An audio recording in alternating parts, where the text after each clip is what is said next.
welcome to Dancing with Dina. Today I'm going to teach you a dance called Smoke.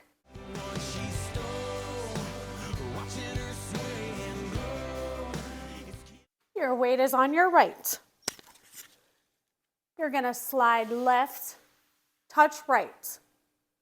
Forward right, touch left, lift back, touch right. You're going to grapevine to your right.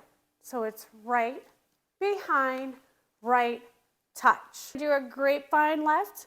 At the end, you're going to do a quarter turn. So it looks like this.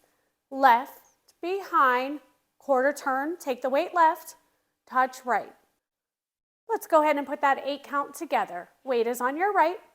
5, 6, 7, 8. 1, 2, 3, and 4, and 5, and 6, and 7, and 8, and.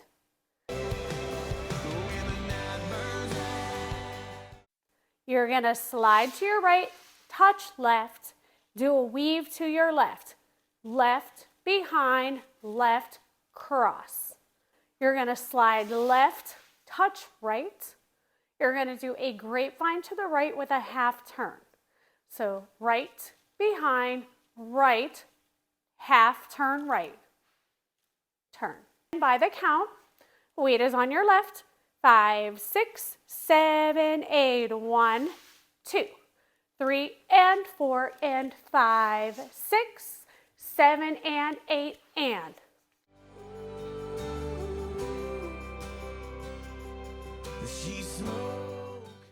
Let's go ahead and put that together. Weight is on your right. Whole dance by the counts. 5, 6, 7, 8. 1, 2, 3, and 4, and 5, and 6, and 7, and 8, and 1, 2, 3, and 4, and 5, 6, 7, and 8, and. Hope you love that dance just like I do. If you have not done so, please click that subscribe button. Give me a thumbs up. Don't forget to hit that bell. And if you have any comments, please leave them below. See you next dance. Thanks for watching.